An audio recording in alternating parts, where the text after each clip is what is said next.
Депутат Государственной Думы Российской Федерации Анатолий Аксаков принял участие в работе круглого стола по теме «Актуальные вопросы эффективного функционирования региональной системы повышения финансовой грамотности населения», который прошел в Чувашском государственном университете имени Ильи Ульянова. В своей вступительной речи Анатолий Геннадьевич остановился на вопросах повышения финансовой грамотности населения и призвал студентов выступить в роли волонтеров и стать движущей силой в реализации этого значимого проекта. Ведь знания о том, как обращаться с деньгами, помогут ребятам в будущем.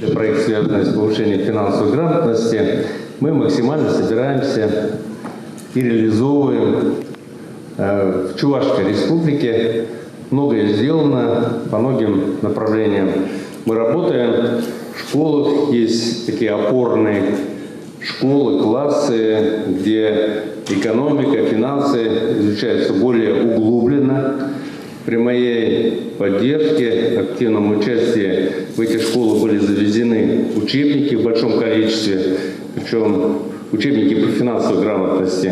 Причем они касаются учеников от 2 до 11 классов, написаны очень таким доступным языком. Там в учебниках прописаны разные игровые форматы, которые позволяют легче, лучше усваивать финансовые знания. Конечно же, финансово грамотные люди – это развитая экономика региона и всей страны в целом. Кроме того, нужно помнить, что финансовая грамотность – это еще и защита всех слоев населения от разного рода мошенников. Каждый человек, вступая в трудовую жизнь, да и не вступая в трудовую жизнь, должен считать деньги, должен уметь эффективно расходовать эти деньги, распределять их.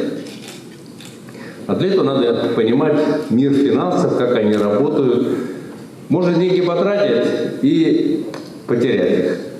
Дальше их не будет, и вроде бы ты что-то там приобрел, какую-то услугу, но эта услуга тоже испарилась, вы ее один раз использовали, а дальше она вам мультипликативного эффекта не принесла. А можно их так потратить, что они принесут вам от каждого рубля 10 рублей. В рамках проведения круглого стола были подведены итоги конкурса «Знатоки страхования» и состоялось награждение участников, а также призеров деловой игры «Предел риска». Также был дан старт конкурса среди журналистов, блогеров и корпоративных сайтов учреждений и организаций на лучшее освещение темы о финансовой грамотности в своих публикациях. Елена Яковлева, Степан Гурьянов. Жизнь столицы.